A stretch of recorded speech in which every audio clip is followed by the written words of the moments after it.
Assalamualaikum warahmatullahi wabarakatuh. Alhamdulillah wassalatu wassalamu ala Rasulillahi amma ba'du. Malam hari Senin, Bapak Ibu, di sini kembali kita berjumpa di majelis kita. Majelis Asy-Syama'il Al-Muhammadiyah, pelajaran yang membahas kepada kita tentang kesempurnaan baginda Rasulullah sallallahu alaihi wasallam dalam kehidupan beliau, baik kesempurnaan fisik maupun kesempurnaan akhlak, dari segi duniawi dan juga dari aspek akhirat. Sallallahu alaihi wasallam. Kita berhenti di bab akhlak.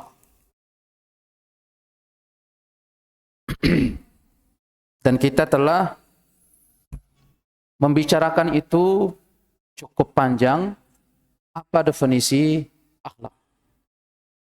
Bagaimana akhlak, yang dimaksudkan dengan akhlak. Keterangan sudah lewat, sekarang kita masuk ke hadisnya. Hadis yang pertama dari bab kita ini. Haddatsana Qutaibah bin Sa'id. Qala haddatsana Ja'far bin Sulaiman ad-Dubai. Salah saya kayaknya.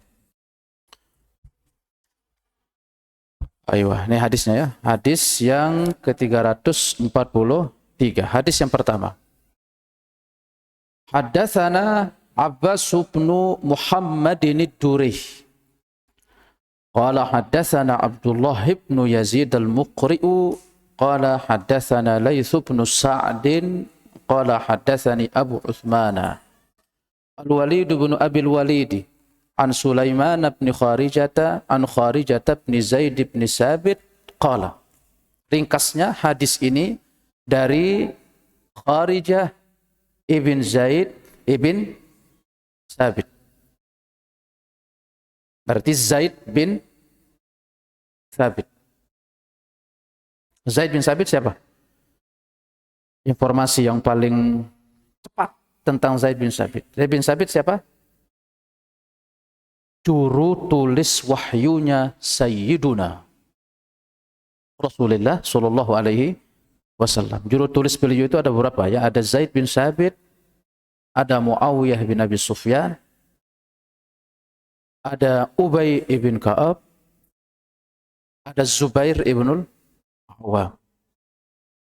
Ada juga memasukkan Ali ibnu Abi Thalib radhiyallahu taala anhu. Semoga Allah meridai mereka semua. Hadis kita malam ini datang menyebutkan tentang bab ini.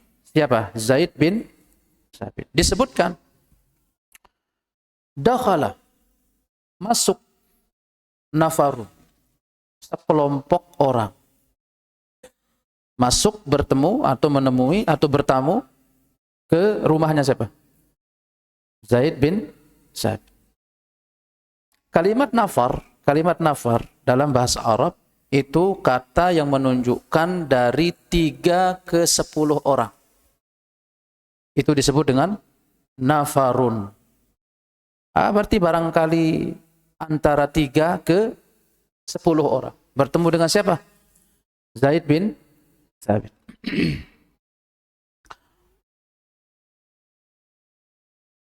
Lalu orang-orang ini atau sekelompok orang ini berikut, faqalu lahu, mereka berkata kepada siapa? Zaid bin Sabit. Hadisna, hadiskanlah kami. Atau sampaikanlah kepada kami apa? Hadis. Ahaditha Rasulullah sallallahu alaihi wasallam. Sampaikanlah kepada kami hadis atau beberapa hadis-hadis siapa? Rasulullah. Bukan hanya beberapa ya, tetapi di sini itu hadisna ahadisa. Sampaikan kepada kami hadis-hadis siapa? Rasulullah. Permintaan ini nampaknya mereka minta secara umum. Secara keseluruhan. Dan itu tentu sulit bagi siapa? Zaid bin. Kenapa sulit? Ya, karena ya barangkali ada saat beliau bertemu dengan Sayyidina, ada saat beliau tidak bertemu dengan siapa? Sayyidina. Apalagi mungkin konteksnya itu sesuatu yang terkait dalam atau isi dalam rumah tangga beliau. Tentu itu nggak bisa diceritakan oleh siapa? Zaid bin Sabit. Tentu itu akan hanya bisa diceritakan oleh istri-istri beliau sallallahu alaihi wasallam. Hadisna ahadits Rasulillah. Ceritakan kepada kami atau sampaikan kepada kami hadis-hadisnya siapa? Rasulullah. Qala, apa jawab Zaid bin Sabit? Madza uhadditsukum? Apa yang dapat aku akan sampaikan kepada kalian? Bagaimana? Apa maksudnya? Karena tadi mereka itu sepertinya meminta sesuatu yang umum kepada siapa? Zaid bin Sabit. Kata Imam Mullah, perkataan ini, madza? Apa? Atau bagaimana? Begitu ya? Apa? Ini menunjukkan keheranannya. Keheranan beliau. Ya karena tadi orang-orang ini meminta kepada beliau untuk menyampaikan tentang diri Rasulullah yang mencakup semua keadaan, mencakup perbuatan, mencakup perkataan. Ya, tentu ini sangat sulit bagi siapa? Zaid bin Sabit radhiyallahu taala. Ya, tetapi ada kaidah. Ada kaidah apa? Ma la yudraku kulluhu la yutraku kulluhu. Yang tidak dapat diperoleh secara keseluruhan, maka tidak ditinggalkan secara apa? Keseluruhan. Itu kaidah itu. Yang tidak dapat diperoleh secara semua, ya tetapi paling tidak ada yang apa? Diperoleh dari sebagian. Makanya nggak ada istilah telat kalau orang itu. Ngaji yuk. Oh, udah jauh babnya. Nggak ada istilah orang sudah jauh apa. Babnya datang aja ngaji. Ya. Ngaji yuk. Aduh, udah lama nggak ngaji. Nggak ada. Ma la yudraku kulluhu. La yudraku kulluhu. Yang tidak didapatkan secara keseluruhan, maka jangan lagi untuk ketinggalan apa? Untuk ketinggalan secara apa? Keseluruh. Sesuatu yang tidak dapat diperoleh secara keseluruhan, maka jangan jadikan diri itu tidak mendapatkan apa? Dari keseluruhannya itu. Maksudnya paling tidak sebagian lah. Paling tidak sebagian. Oleh karena itu, kaidah itu ditunjukkan dengan beliau mengatakan Zaid bin Sabit, "Madza uhadditsukum?" Lalu beliau mengatakan, "Kuntu jarahu." Aku ini tetangganya sallallahu alaihi wasallam. Fakana Sayyidina itu idza nazala alaihi alwahyu ba'atsa ilayya. Kalau turun wahyu itu beliau mengutus seseorang kepadaku. Fakatabtuhu lah. Lalu aku tuliskan untuk siapa? Rasulullah. Makanya kita katakan Zaid bin Sabit ini penulis wahyu Rasulullah sallallahu alaihi wasallam.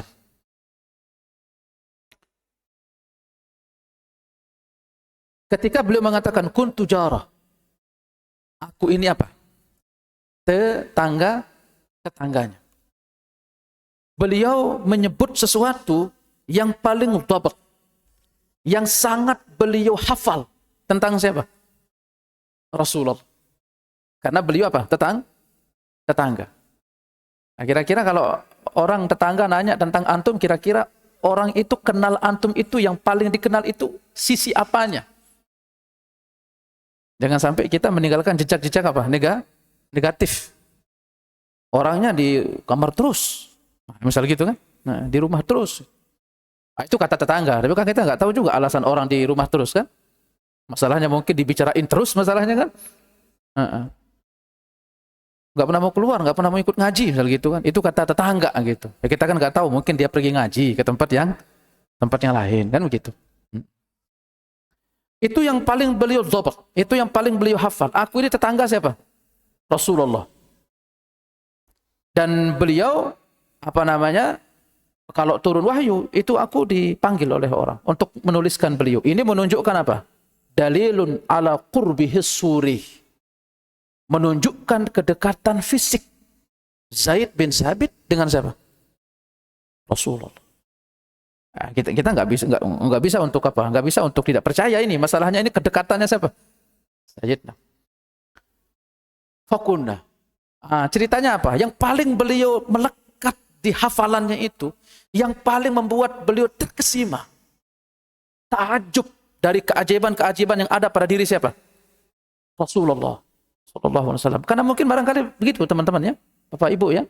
Ada orang kita ketemu orang, baru ketemu orang, baru apalagi mungkin sudah lama. Ada tindakannya, atau tingkah lakunya, atau perbuatannya, atau akhlak lah kalau bahasa kita. Itu sangat kita rekam di mana? Orangnya baik, tapi pelit, hasil gitu. Nah, itu yang paling apa? Itu yang paling terekam. Orangnya itu, masya Allah, baik. Bukan hanya baik sama keluarga, baik sama semua apa? Semua orang. Dia itu kalau ngomong, begitu. Itu yang paling apa? Itu yang paling diingat. Seperti itulah siapa? Zaid bin Sabit. Kirasnya semua tentunya aspek keutamaan itu utama baginda Rasulullah. Tetapi sangat melekat. Itu yang membuat beliau terkesima, takjub dengan keajaiban itu. Radhiyallahu taala anhu. Apa itu? Fakunna, kami. Berarti kami di sini siapa maksudnya? Zaid bin Sabit. Aywa, tapi kata Zaid bin Sabit, kami, kalau tadi mengatakan apa namanya kuntu, tapi dirubah redaksinya. Aku itu tetangganya siapa? Rasulullah. Tetapi setelahnya mengatakan apa? Kunna, kami. Kami di sini siapa?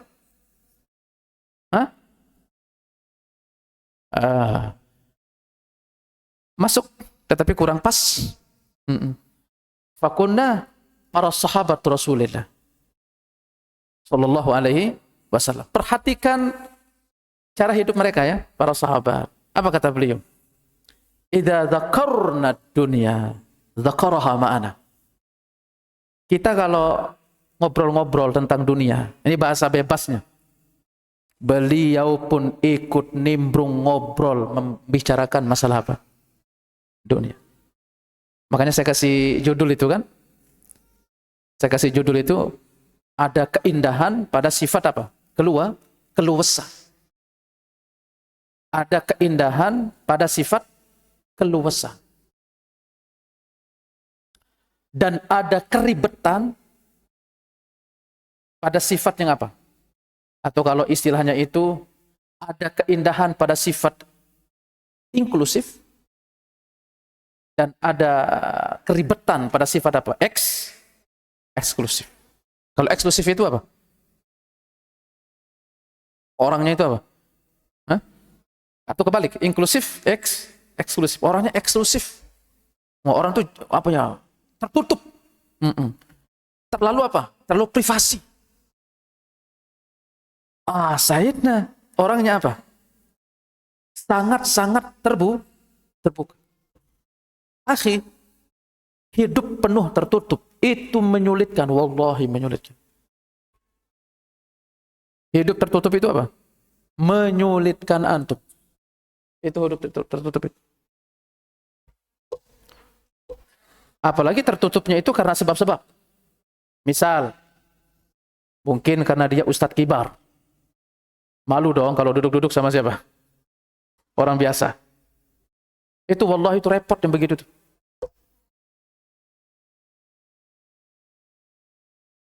Atau mungkin siapa?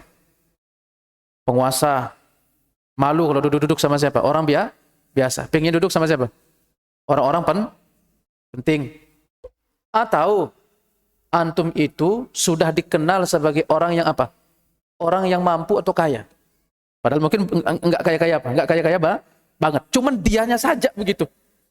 Dianya saja yang image itu terlalu kuat untuk siapa? Dirinya. Karena sudah mungkin biasa dikenal, mungkin kalau ibu-ibu mungkin ya di tangannya biasa pakai gelang mungkin. Teman mainnya beda. Ibu-ibu sosialita misal begitu kan. Apalagi mungkin bapak-bapak. Circle-nya itu apa? Berbeda. Wallah itu sulit. Dan orang seperti itu cepat baper biasanya. Orang seperti itu hidupnya cepat apa? Cepat baper. Dan Sayyidina itu beliau berdamai di aspek-aspek yang orang itu umumnya itu sering baper di situ. Rasulullah SAW itu apa? Berdamai. Sebetulnya sesuatu itu kadang tentang bagaimana kita melihat sesuatu itu. Tentang bagaimana kita melihat memperlakukan sesuatu itu. Contoh misalkan, antum akan baper kalau misalkan mempertaruhkan nama kehormatan sebagai seorang ustadz misalkan. Ada orang salam, antum lagi duduk. Dia apa? Berdiri. Itu kan sebetulnya soal bagaimana antum itu memperlakukan itu sebetulnya. Kalau antum baper ya jadi baper, jadi masalah. Tapi kalau enggak baper, jadi masalah enggak? Enggak jadi masalah. Atau mungkin misalkan ada orang duduk misalkan, ikut makan tat. Ya tinggal antumnya sebetulnya. Kalau antum ustadznya terlalu sok merasa terlalu apa? Ustadz yang apa? Idealis. Begitulah bahasanya ya. Iya. Ustadz yang apa namanya? Pokoknya enggak bisa yang remeh-temeh lah begitu.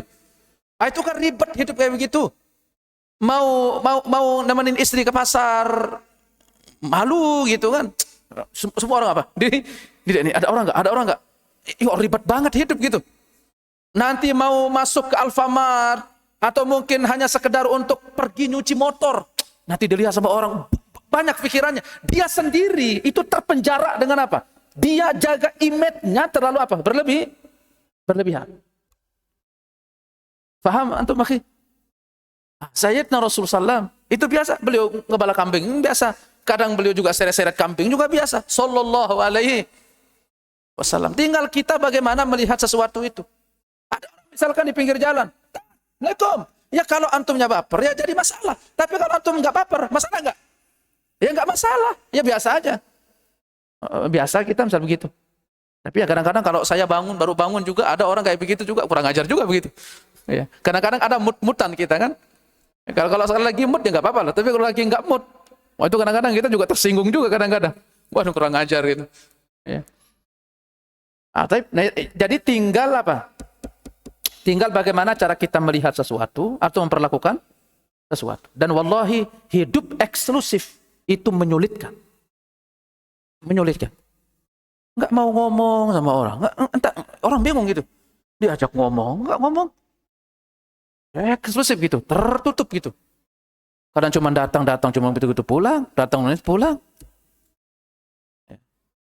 Ada begitu di sini? Nggak ada lah ya. Ya, kalau yang ngaji Syama'il ada begitu. Antum keluar. Ya, kalau ngaji Syama'il masih begitu sifatnya. Tapi memang ya ada keadaan-keadaan tertentu kita perlu menjaga apa? Menjaga nama baik atau menjaga apa? Kehormatan. Tetapi enggak semua dong dalam semua aspek itu. Apalagi kita sama-sama yang ngaji lah. Ya, tapi jangan yang terlalu apa? Jangan terlalu tertutup. Ini kehidupan mereka, para siapa? Para sahabat. Kami itu kalau lagi ngobrol tentang dunia, itu Rasulullah ikut ngobrol tentang apa? Dunia. Berarti di majelis Rasulullah ngomongin apa? Dunia. Agak janggal nggak? Ada yang janggal nggak? Apa janggalnya? Dapat hadiah. Mana hadiah, Bu? Mana hadiah, Bu? Nggak, buku itu buku diary. Kan masih ada di situ. Nggak, itu punya ibu kemarin ada sisa. Janggalnya apa, Bu? Apa janggalnya?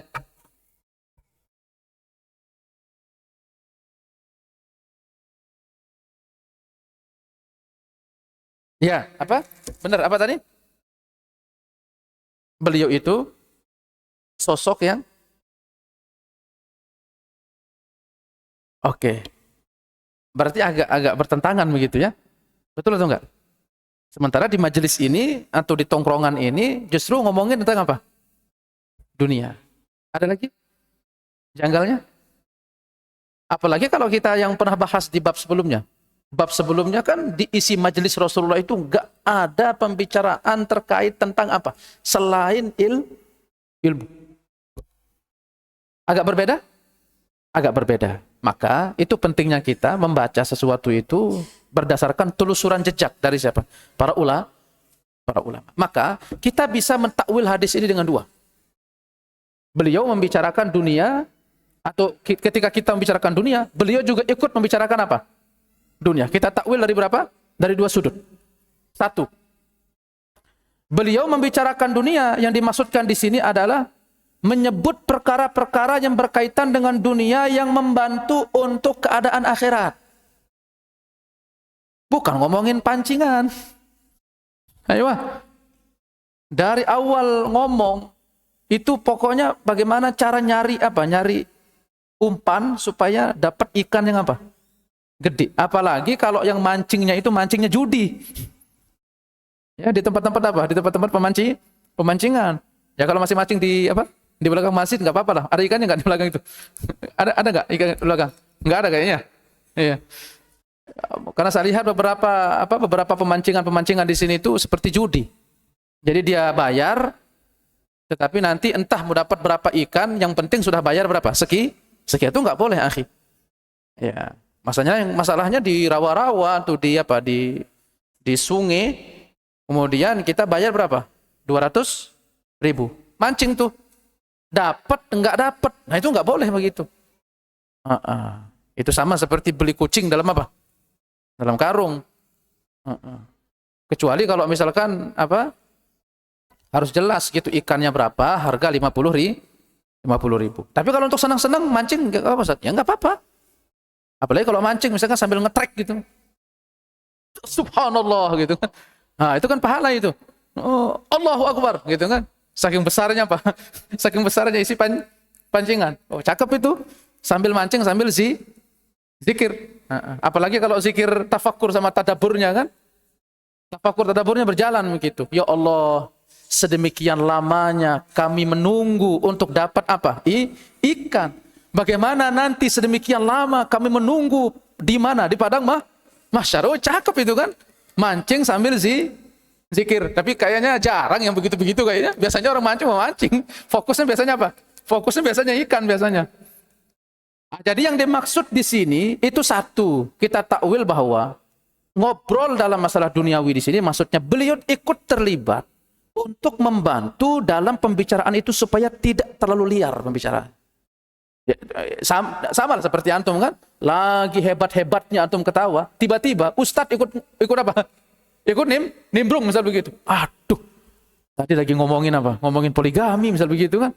Ustadz ikut nimbrung lagi, tapi biasanya ustadz lebih kencang juga biasanya apa? Kalau ngomongin apa? Poligami. Atau apalah, ngomongin mobil, ngomongin motor. Tapi kalau ustadz ikut datang, apalagi mereka. Ini yang ikut terlibat siapa? Rasulullah. Yang tadinya ngegas, itu jadi apa? Ngeremnya itu pasti kuat itu. Karena Rasulullah ikut masuk. Jadi beliau mengingatkan tentang sesuatu atau perkara-perkara yang berkaitan dengan apa? Untuk membantu akhir. Enggak apa-apa misalkan ngomongin bisnis. Tetapi sesuatu yang ada nanti mengantarkan kepada apa? Akhir. Makanya kalau tadi mancing misalkan apa? Nganterin ke akhirat. Antum kan ada yang suka mancing itu. Ya, paling tidak seperti tadi. Zikir. Zikir apa? Tafakur sama tadabbur. Juga seperti apa? Jihad dan yang berkaitan dengan apa? Jihad. Maksudnya ngomongin strategi. Ngomongin cara cara menyiapkan apa?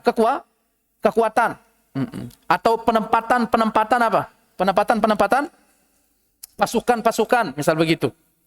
Atau rapat atau musyawarah. Nah, ini masuk ini. Nah, jadi bukan nongkrong lalu dimaknai nongkrong minum kopi, kemudian ngomong kebablasan. Jangan nanti antum bawa hadis ini. Idza dzakarna dunya dzakarna ma'ana. Rasulullah bersabda, atau saya bisa menyebutkan bahwa kalau kami ngomongin dunia, Rasulullah juga ikut ngomongin apa? Dunia, jangan sotoy deh ente, misal gitu kan? Enggak begitu artinya. Jadi maksudnya itu omongan-omongan yang mendatangkan apa? Manfaat untuk jihad atau semakna dengan jihad. Itu apa? Majelis ilmu atau apalagi misalkan, atau misalkan apa? Kemakmuran di masjid. Itu masuk itu atau misalkan ketua DKM misalkan rapat yuk, masuk. Idza dzakarna dunya dzakarna ma'ana. Aduh, gimana nih caranya supaya PC6 ini semua hadir apa? Ngaji. Wah, itu cakep itu. Itu.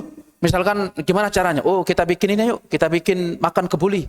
Biasanya orang kalau ada makan itu apa? Senang apa?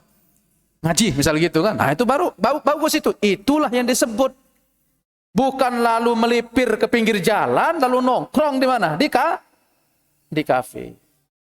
Itu nggak ada maksud yang seperti itu. Baik, segala sesuatu yang bergantung pada jihad itu tadi. Kemaslahatan, alat-alatnya, senjata, atau tadi seperti katakan apa? Strategi. Baik itu jihad maupun mungkin dakwah. Baik. Karena memang dunia itu tempat apa, akhi? Dunia itu tempat apa? Tempat kita untuk menanam kan? Ya kalau Anda nggak ada dunia, nggak ada tempat kita nanam nanti. Nggak ada yang kita petik di mana? Di akhirat. Makanya Ali bin Abi Thalib itu pernah, ini saya catat ya. Kata Ali bin Abi Thalib pernah mendengar seseorang, annahu sami'a rajulan yadhummud dunya. Beliau pernah menyebut atau pernah beliau mendengar orang mencela-cela tentang apa? Dunia. Pokoknya dicela dunia itu. Faqala, lalu Ali bin Abi Thalib masuk untuk ngerem itu. Tidak terlalu berlebihan ke kanan, juga tidak terlalu berlebihan ke mana? Ke kiri, tapi apa? Tengah-tengah. Jangan juga kebencian terhadap dunia itu terlalu apa? Terlalu benci. Akhirnya membatalkan banyak kebaikan. Apa kata Ali bin Abi Thalib? Innaha ladaru sidqin liman sadaqaha. Dunia itu benar-benar negeri kejujuran bagi siapa yang menggunakannya dengan apa? Jujur. Dunia itu ya tinggal bagaimana, ya nggak salah mungkin kalau kata orang dunia itu ibarat dua mata apa? Dua mata pedang atau dua mata pisau. Ya kalau dipakai di tempat yang baik kan jadi baik, kalau buruk jadi apa? Jadi buruk. Wadaru afiatin liman fahima anha, dan negeri keselamatan bagi siapa yang bisa mengambil pelajaran dari siapa? Dunia. Ya silakan saja, ambil dunia kalian atau ambil bagian dunia kita. Tetapi harus menjadi apa? Harus ditegakkan di atas asas-asas. Asas yang tepat, asas yang baik. Nanti dunia ini dapat menghasilkan apa? Kebaikan-kebaikan. Bahkan ya apa namanya, ada yang purely-nya itu duniawi begitu. Tapi kalau orang bisa mengelola, itu bisa jadi nilai-nilai apa? Akhirnya mancing seperti tadi, suka motor misalkan. Makanya kan ada tuh orang anak-anak muda itu. Apa namanya itu? MBI kalau nggak salah ya. MBI namanya. Ya, apa namanya? Muslim Bikers Indonesia. Itu cakep itu. Dia punya motor gede, itu motor apa? Dia pergi apa? Ngaji. Baik. Negeri keselamatan bagi siapa yang memahami atau bagi siapa yang bisa mengambil apa? Pelajaran dari dunia. Wadaru ginan liman tazawwada minha, dan dia adalah negeri kekayaan bagi siapa yang bisa mengambil bekal untuk apa? Akhirat. Itu dunia. Jadi kita sikapnya apa? Sikapnya pertengahan.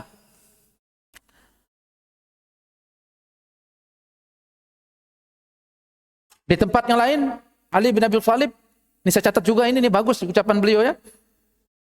Kata beliau, lillahi mru'un raqaba rabbah. Sungguh terpuji seseorang yang selalu menghadirkan sifat muraqabah. Muraqabah itu apa? Lalu merasa diawasi oleh Allah. Wa khafa zambah, dan selalu takut terhadap akibat dosanya. Wa amila salihah, dan beramal saleh. Berapa itu? 3.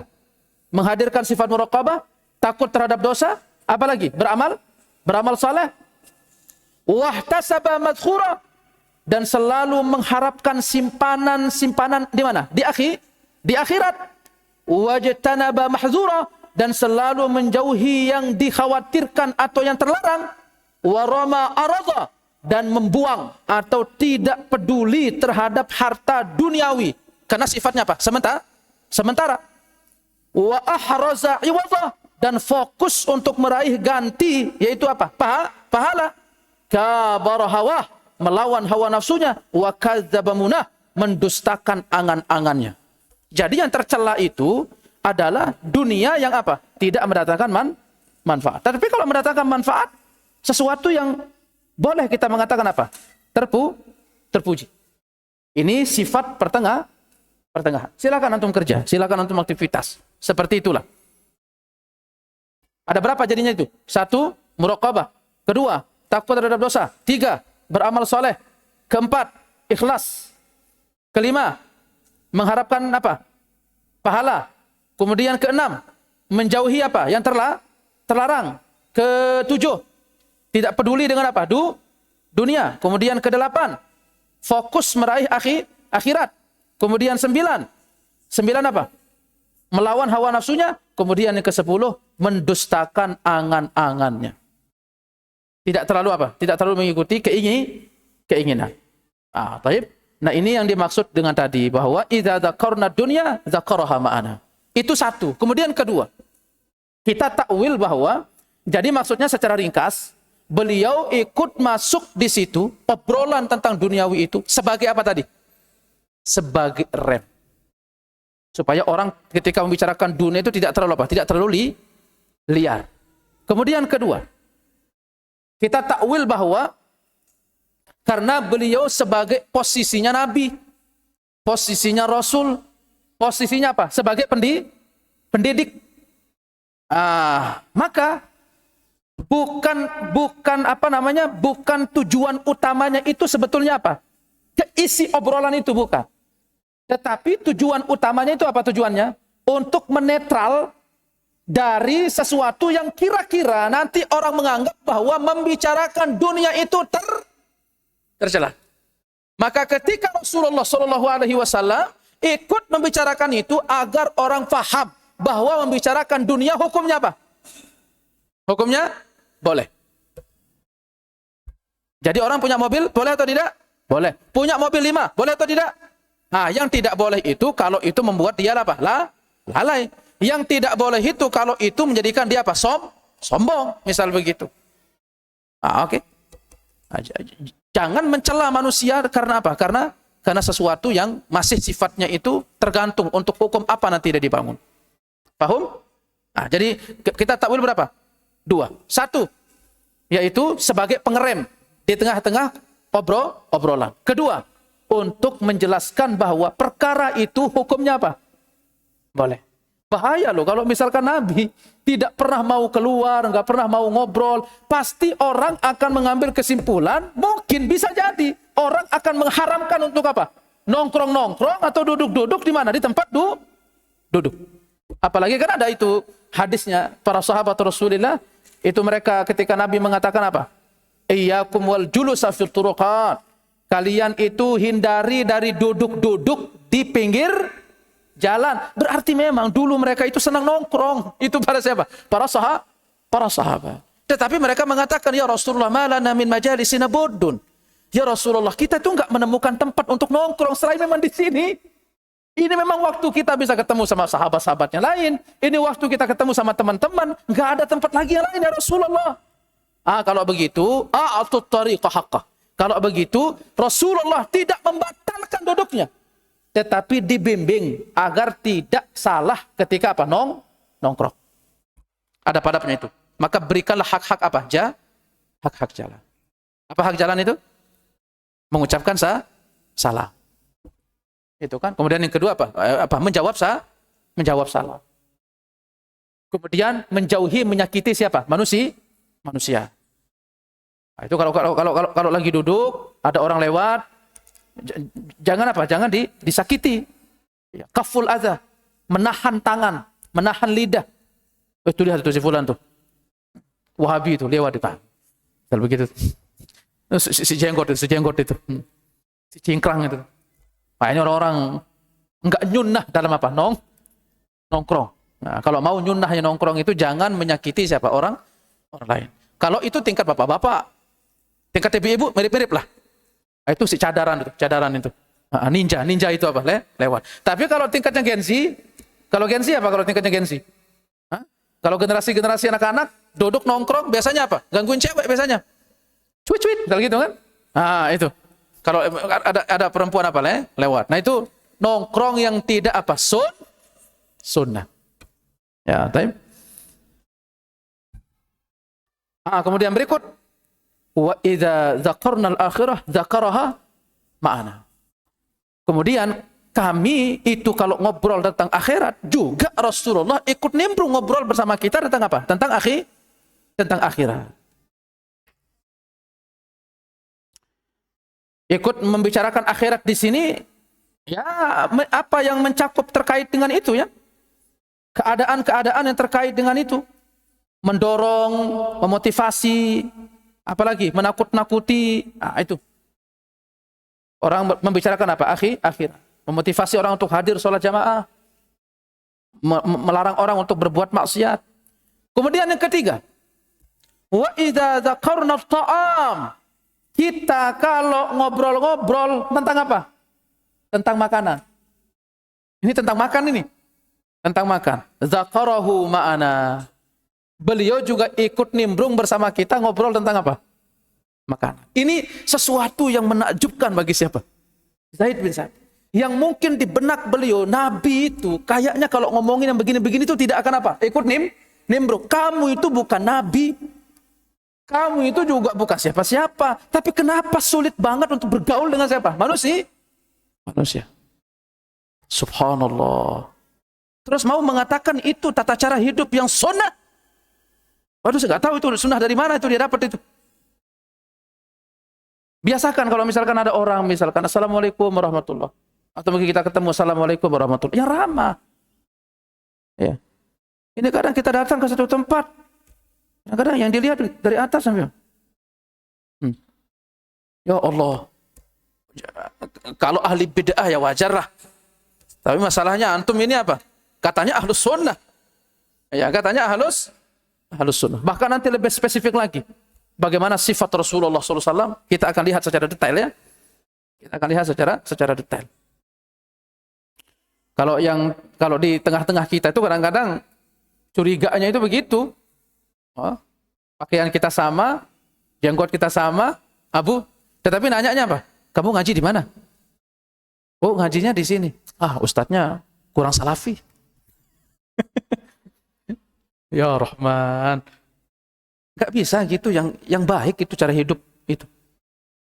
Saya nggak tahu orang-orang ini apa ya, kelompok-kelompok apa ya. Jadi apa ya, jadi penyakit gitu di sosial itu. Apalagi kalau sudah di puncaknya, merasa sok paling benar. Waduh, khalas sudah. Baik. Apalagi kita nggak tahu juga karena latar belakangnya ngajinya di mana, bagaimana begitu. Antum kesel Ustaz? Bukan kesel, memang ada keadaan kayak gitu. Iya. Apalagi kalau yang agak kesana-sanaan itu. Oh, khalas sudah itu. Ngaji di mana? Oh, itu ahli bid'ah itu. Pokoknya dia yang paling ahli apa? Ahlus sunnah. Dia yang paling salafi gitu, salafi kuh. Salafi apa? Salafi murni. Kalau kita salafi apa? Imitasi satu. Ya udahlah. Itu makanya sering-sering berinteraksi dengan apa? Adab-adab, akhlak-akhlak siapa? Rasulullah sallallahu alaihi wasallam.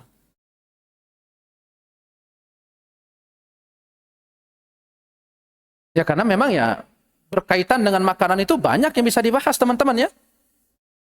Oh, misalkan apa? Misalkan makanan-makanan dalam tinjauan Tibun Nabawi misalkan. Apa yang sehat, apa yang bisa jadi vitamin. Nah, itu maksudnya, tapi bukan kebablasan. Bukan murni atau bukan hanya berbicara tentang kenikmatan apa? Makan. Jangan antum ketemunya itu 30 menit itu pembicaraannya tentang apa? Tentang isi atau bahan dari makanan itu. Oh, lembut banget nih makanan. Ini yang bikin ini, aduh. Ini kayaknya, aduh, semua dikomentari. Nggak ada unsur-unsur yang mendatangkan apa? Manfaat. Jadi jangan hanya membicarakan apa? Kenikmatan makan. Rasanya pedas lah, rasanya enak lah, rasanya manis lah, rasanya asam lah. Jangan hanya sebatas itu. Tetapi ada unsur-unsur yang membawa kepada manfaat. Seperti tadi misalkan kalau kita lihat ditinjau dari sisi apa? Tibun Nabawi misalkan begitu. Nah itu jadi kita mengambil beberapa faedah-faedah dari hadis ini bahwa satu, keindahan itu ada pada sikap apa? Luas, simple, dan juga apa? Supel. Nah, justru kesulitan itu ada pada sifat-sifat apa? Eksklusivitas. Ya. Orangnya apa? Sangat tertutup. Kalaupun nanti ada bahasa nanti insya Allah kita mungkin sebut ya uzlah. Uzlah itu apa? Menyendiri. Ya, tetapi bukan menyendiri selama-lamanya.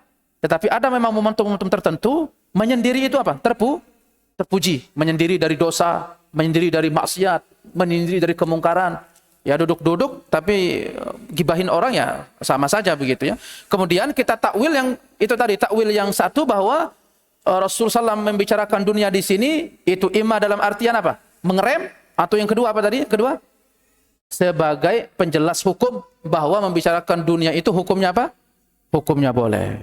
Sudah Isya? Lebih spesifik lagi. 2 menit lagi. Ya. Kata Syekh Abdul Razak Al-Badr, "Fakunna idza dzakarna dunya dzakaraha ma'ana." Ini saya lupa nanti. Kita komentar lagi bahwa kami kalau ngobrol tentang dunia, Rasulullah juga ikut ngobrol tentang apa? Dunia. Yazkuruha sallallahu alaihi wasallam ahum bi bayani zuhdi fiha wa adamil insyighali biha. Jadi Sayyidina Rasulullah sallallahu alaihi wasallam ikut nimbrung mengobrol bersama mereka untuk menjelaskan aspek atau sisi apa? Zuhud. Zuhud di sini itu bukan hidup campang-camping. Tetapi hidup di sini adamul insyighal. Boleh, tetapi jangan dibuat lalai. Boleh, jangan dibuat lalai. Baik.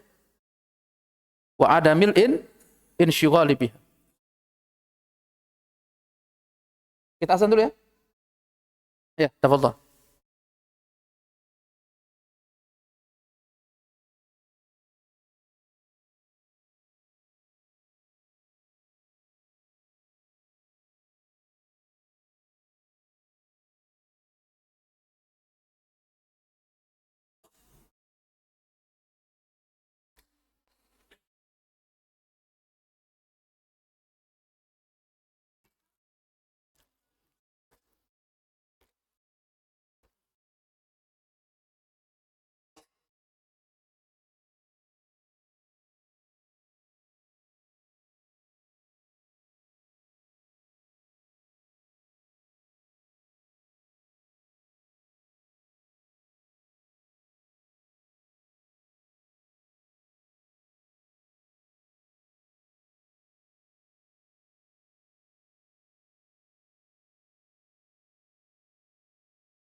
Allahu Akbar, Allahu Akbar, Allahu Akbar,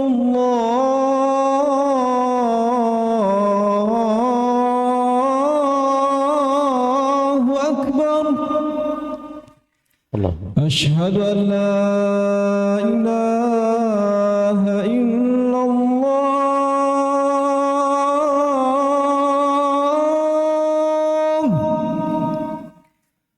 أشهد أن لا إله إلا الله.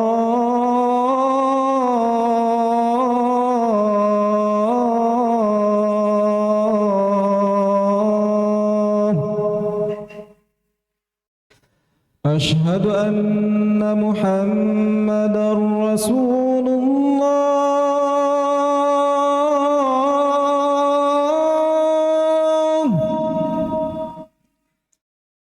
أشهد أن محمدا رسول الله.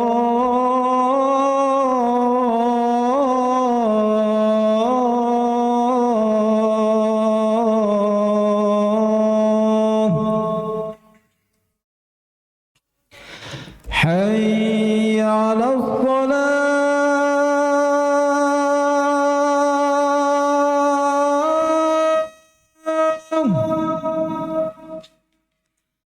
حي على الصلاة.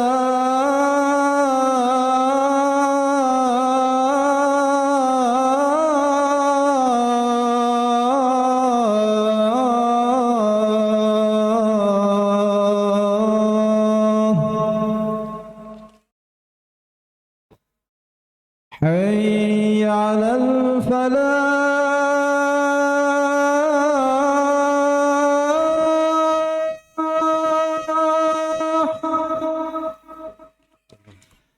حي على الفلاح.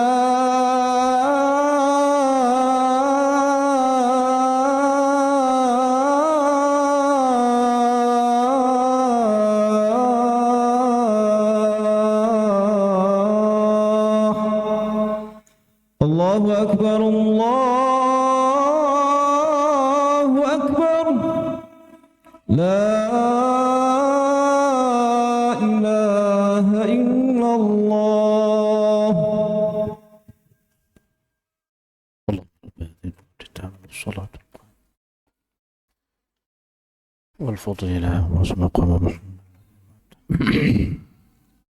Alhamdulillah wassalatu wassalamu ala Rasulullah. Kita lengkapi sedikit, akhi.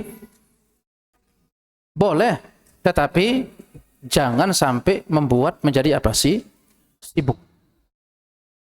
Menyibukkan diri dari ketaatan-ketaatan besar.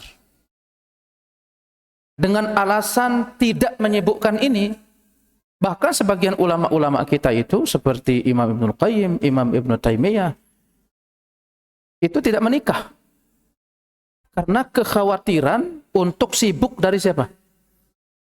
Allah Subhanahu wa ta'ala. Padahal kita tahu menikah itu apa?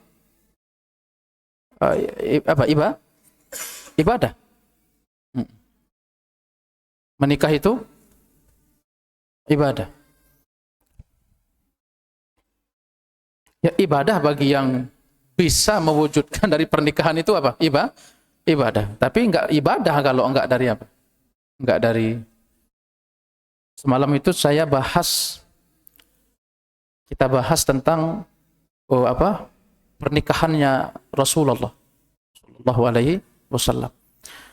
Ada perdebatan cukup panjang di kalangan para ulama itu. Imam Qadhi Iyad rahimahullah memasukkan nikah itu secara asal amalan yang sangat utama, agung dan besar, dan secara manfaat juga apa? Besar. Tetapi didebat habis-habisan oleh sebagian ulama yang di seberang lain. Kalau memang nikah itu adalah keutamaan besar, lalu kenapa ada Nabi tidak menikah? Nabi siapa enggak menikah? Ada Nabi Yahya. Nabi Yahya bin Zakaria enggak menikah. Kemudian Nabi Isa. Nabi Isa itu enggak menikah. Secara keseluruhan, jawaban-jawaban yang saya baca itu memang ya itu tadi, kekhawatiran untuk menyibukkan diri dengan itu dari siapa? Dari Allah Subhanahu wa ta'ala. Makanya mereka diselamatkan oleh Allah.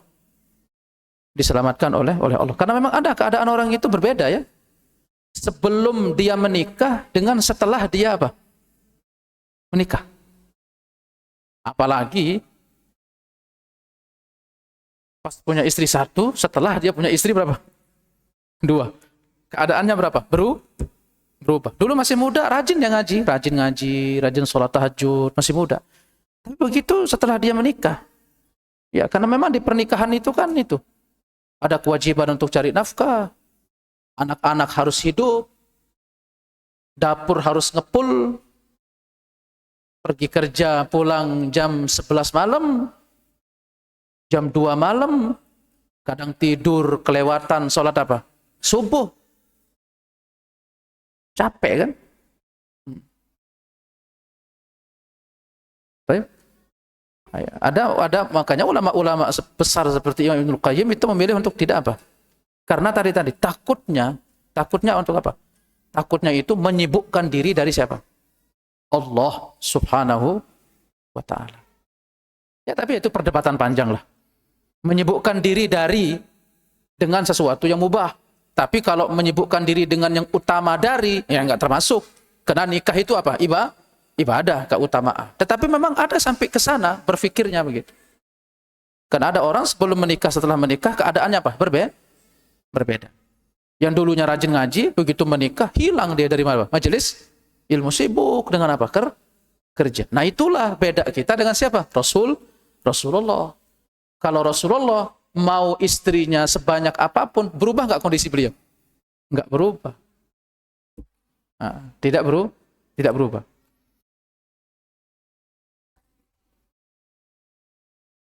Baik, nanti kita sambung lagi nanti hadisnya, yaitu Amr ibnil As, hadis yang berikut. Beliau menyebutkan kana Rasulullah sallallahu alaihi wasallam yuqbilu biwajhihi wa hadithihi ala asyarril qaum. Ini redaksinya ya.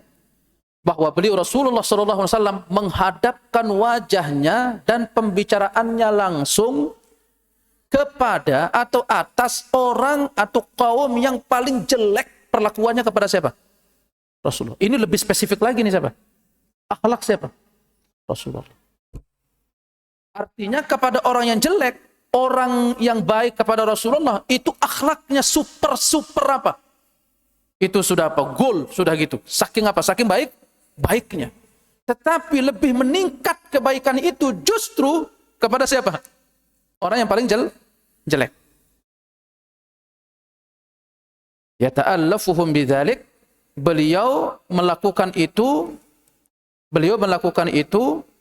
agar apa? Untuk menarik hati mereka atau untuk melunakkan, melembutkan hati mereka. Ya karena kalau pengikutnya atau orang yang baik kan hatinya sudah lembut. Kalau misalkan kita tidak butuh dua omongan untuk berbicara mereka langsung taat, tapi kalau untuk orang yang jelek itu kita butuh 4 kita ajak berbicara supaya dia apa? Dia menerima. Dan akhlak baginda seperti itu. Beliau mengajak orang berbicara itu apa? Berhadap-hadapan. Wajahnya dan juga apa? Pembicaraan. Ini berbeda kalau kita. Kita kadang kalau ngomong sama orang ya kadang kemana-mana apa? Perhatian kita. Kadang ada orang baru mulai ngomong, dia sudah apa? Sudah merunduk gitu. Gitu. Nah, itu bukan apa? Bukan tradisi sunnah. Bukan tradisi sunnah. Fakana yuqbilu biwajhihi wa hadithihi, beliau Rasulullah sallallahu alaihi wasallam itu banyak perhatian. Besar perhatian. Kalau beliau mengajak orang apa? Berbicara. Nah, Amr ibn Abil As atau Amr ibnul As, hatta zanantu, sampai aku menduga anni khairul qaum. Jadi beliau ketika diajak berbicara sama Rasulullah, beliau sampai baper gitu. Karena beliau juga baru-baru apa? Awal-awal masuk Islam. Akhirnya beliau menduga-duga di pikirannya. Menduga-duga di pikirannya apa? Barangkali mereka-mereka ini meskipun sudah lama masuk Islam, kalaupun saya baru masuk Islam, tetapi tidak menutup kemungkinan saya lebih baik daripada siapa? Abu Bakar, lebih baik daripada siapa? Umar, lebih baik kepada siapa? Utsman. Dan itu dibaca oleh Rasulullah. Jadi ketika beliau mengatakan, apa kata beliau? Hatta zonantu anni khairul qawm, hingga aku itu menduga kalau diriku ini apa? Orang yang paling dicintai oleh siapa? Rasulullah. Padahal orang itu ketika kita berbicara, kemudian dia menatap kita ngomong, itu kan ada 2 kemungkinan. Ima karena memang dia suka dengan kita, atau ima sebaliknya. Memang dia jijik aja sama siapa? Sama kita. Kan ada berapa kemungkinan? Ada orang. Gitu ya. Dia ngomong, dia lihat gitu. Nah, tetapi kali ini Amr ibnul As itu beliau apa? Terlalu baper dilihat oleh siapa? Rasulullah. Sehingga beliau menduga bahwa beliau itu mungkin meskipun baru masuk Islam, posisinya tetapi ini cukup menciderai. Dan itu dibaca oleh Rasulullah. Jangan sampai beliau tidak direm, merasa diri lebih unggul, lebih utama dari orang-orang yang apa? Yang selain. Makanya beliau bertanya, "Ya Rasulullah, ana khairun au Abu Bakar?" Aku lebih baik atau Abu Bakar lebih baik? Karena saking pedenya. Karena saking pedenya. Rasulullah sallallahu alaihi wasallam tidak memilih untuk basa-basi, tetapi beliau memilih dengan kata tegas. Karena ini ketegasan ini itu akan melahirkan apa? Rem yang kuat. Karena khawatirnya nanti bermula dari merasa, akhirnya nanti bentuknya apa? Perbuatan. Itu kan bahaya. Orang kalau sudah merasa lebih unggul dari orang, nanti akan muncul perbuatan-perbuatan itu, dia itu lebih dari siapa? Segala-galanya daripada siapa? Dari orang lain. Oh saya begini, oh saya begitu, saya begini. Apalagi nanti itu bisa dicerita bagi orang. Kamu itu diajak ngomong sama Nabi, biasa. Saya kalau ngomong sama Nabi, itu dilihatin terus sama siapa? Rasul. Kan orang bisa cerita seperti itu. Nah, jangankan orang dulu di zaman dulu, antum saja kan sekarang juga sama seperti itu. Kadang ada orang yang senang misalkan sama siapa? Ya, Makanya selalu nasihat sama teman-teman ya, antum kenal sama ustadz, kenal sama guru, itu bukan untuk apa? Bukan untuk manfaat-manfaatnya seperti itu. Sebagai bahan-bahan omongan di mana? Di tongkrong. Saya kenal sama ustadz fulan. Ustadz fulan misalkan apa? Ustadz besar. Untuk mengangkat citra baik siapa? Diri itu nggak boleh yang begitu. Nggak ada manfaatnya. Sampai ada guyon dari satu ustadz itu ya. Ustadz siapa itu? Guyon, antum itu di HP-nya semua nomor siapa? Nomor ustadz, hanya untuk sebagai berbangga. Sebut nama ustadz si fulan, saya kenal nama ustadz itu, yang kibar itu, misal begitu. Hanya untuk menaikkan citra siapa? Dirinya. Buat apa manfaatnya begitu? Itu kalau ada orang sunnah yang seperti itu belum terdidik gitu. Itu orang-orang yang masih apa? Yang masih perlu untuk dididik apa? Hatinya. Apa kebanggaan untuk hal-hal yang kayak begitu? Kebanggaan itu mengambil manfaat. Maka Sayyidina itu tidak menunggu kata satu, kata dua, kata tiga. Langsung dipotong sama Nabi. Ketika dia mengatakan apa? Aku lebih baik atau Abu Bakar ya Rasulullah? Abu Bakar. Itu langsung kicap itu siapa? Amr ibnul As. Jadi yang tadinya ada riak-riak sedikit yang muncul di mana? Di hati, merasa diri lebih apa? Lebih unggul, itu langsung down. Tetapi tetap setan itu mungkin cara menggoda siapa? Orang lain. Oh barangkali mungkin nggak Abu Bakar. Coba tanya. Siapa? Umar. Mungkin barangkali kamu di grid yang kedua setelah siapa? Abu Bakar. Ya Rasulullah. Ana khairun au Umar. Aku lebih baik atau Umar? Faqala Umar. Faqultu ya Rasulullah ana khairun au Utsman. Ya Rasulullah, ana yang lebih baik atau siapa? Utsman. Qala Utsman. Tetapi begitu Rasulullah SAW tidak pernah membeda-bedakan. Cukuplah keunggulan manusia di hati itu cukup dia yang tahu. Tetapi tidak ditunjukkan menjadi apa? Menjadi perbuatan atau tingkah. Ya, tapi falamma sa'altu Rasulullah sallallahu alaihi wasallam fasadaqani.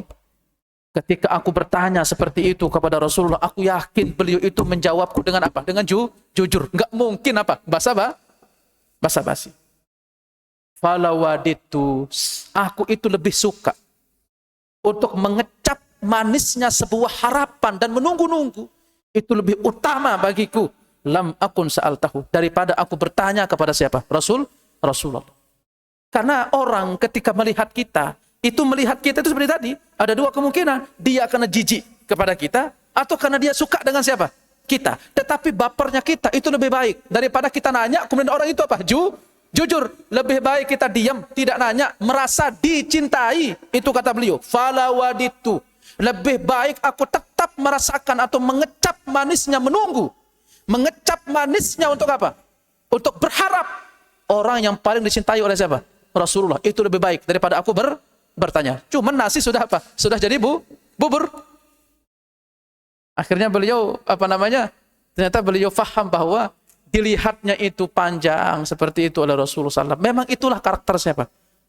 Rasulullah SAW. Makanya jangankan para sahabat, musuh itu kalau dilihat sama Nabi, itu dia langsung apa? Langsung melihat begitu. Gerak-gerik yang sangat sempurna. Sallallahu alaihi wasallam. Itu untuk orang yang paling jelek. Nah, maka itu kita amalkan hal-hal yang seperti ini, itu bagian dari apa? Bagian dari kesungguhan kita untuk mengikuti Rasulullah. Kalau ngomong sama orang, jangan hadap kemana-mana. Ya, lihat aja. Apalagi istri, lihat aja gitu. Oh, istri itu kalau dilihat begini, padahal kita jijik aja dengar gitu. Dia ngomong, gitu ngomong. Ini kapan selesainya? Tapi dia dilihat begini, itu sudah bapernya luar apa? Luar biasa. Ngapain sih kamu lihat saya? Enggak jijik. Kamu kok ngomongnya panjang banget gitu. Kita kadang ngomongnya satu baris, dia ngomongnya berapa? 10 baris. Tapi bagi dia itu tetap merasa paling apa? Sangat diperhatikan. Ya apalagi antum lah kalau kita ngajar seperti ini ya. Kalaupun antum mungkin nggak terlalu suka sama saya gitu, lihat aja gitu. Biar kita semangat untuk apa? Menyampaikan. Karena antum ngelihat itu beda dengan antum itu nunduk tuh beda. Ini ngantuk atau nggak mau dengerin gitu. Jadi kita itu ikut lemes juga Pak menyampaikan. Makanya kata Bakar Ibnu Zaid, kata beliau rahimahullah, di antara adab penuntut ilmu itu membuat gurunya itu agar semangat untuk menyampaikan apa? Ilmu. Jangan melakukan tindakan-tindakan yang kiranya nanti guru itu malas untuk menyampaikan ilmu. Fahum akhi? Dan ini adab akhlak yang sangat luar biasa. Ya, semoga kita bisa mengikuti beliau sallallahu alaihi wasallam. Ada pertanyaan?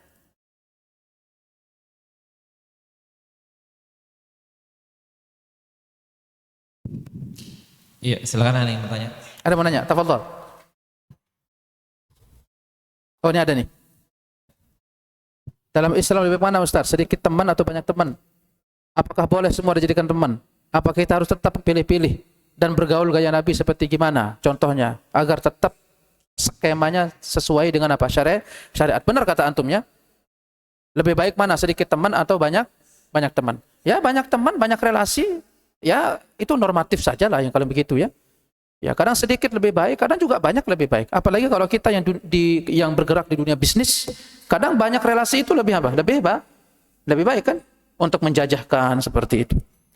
Apakah boleh semua dijadikan teman? Ya, normatif juga. Kita boleh mengatakan boleh, juga mengatakan tidak boleh. Apalagi mungkin teman-teman yang bisa mengantarkan kepada apa? Keburukan. Ya, dalam makna itu ya enggak semua orang bisa dijadikan apa? Teman. Makanya kan level pertemanan itu kan dibahas itu.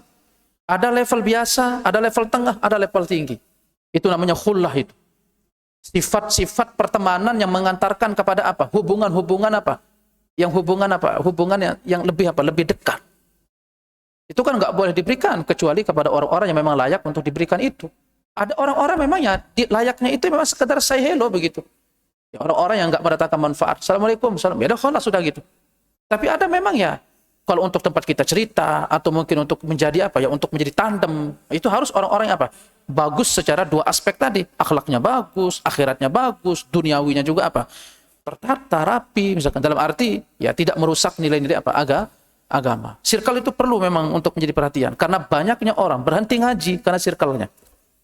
Banyaknya orang tidak mau ngaji karena circle-nya. Karena dia dipengaruhi cara apa? Cara berpikir. Yang tadinya sebetulnya hidupnya nyaman, aman gitu. Ya, ngaji, pulang, berbakti, kadang berbuat baik, sudah. Tapi begitu semenjak kenal sama seseorang, akhirnya berhenti dia apa? Belajar. Itu berbahaya itu, akhi ya. Bergaul gaya Nabi seperti gimana? Itu tadi. Bergaul gaya Nabi itu apa? Segmen tetap harus kita perhatikan karena Nabi juga mengatakan kan, falyanzur. Maka hendaknya seseorang itu dengan siapa dia apa? Berteman. Tetap itu arahan baginda Rasulullah. Karena circle, bi'ah, teman itu cukup mempengaruhi dalam apa? Dalam seluruh aspek. Ya, taib. Nah itu, dan bukannya Nabi Zakaria menikah ya. Nabi Yahya bin Zakaria alaihis salam. Jadi yang tidak menikah itu Nabi Yahya dan Nabi siapa? Nabi Isa itu enggak menikah. Ya. Tetapi kata Imam Qadhiyah, tidak menikahnya beliau itu dipuji oleh Allah. Dipujinya itu bukan karena tidak menikahnya, tetapi dipujinya karena dapat menundukkan apa? Nafsu. Itu ada pembicaraan. Insya Allah nanti kita buka kitab. Setelah ini insya Allah. Itu kitab di kitab Asy-Syifa. Ada lagi? Ada pertanyaan? Enggak ada. Wallahu a'lam bishawab. Karena sudah Isya, teman-teman yang hadir semoga selalu diberikan kesehatan dan afiat, keluarga juga di rumah, dan kita nanti bisa kembali berjumpa di pelajaran berikutnya. Wallahu waliyun dzalika wal qadiru alaih. Kita tutup dengan sama-sama baca doa kafaratul majlis. Subhanakallahumma wa bihamdika asyhadu an la ilaha illa anta astaghfiruka wa atubu ilaik. Assalamualaikum warahmatullahi wabarakatuh. Mana tadi yang jawab? Sempat hadiah?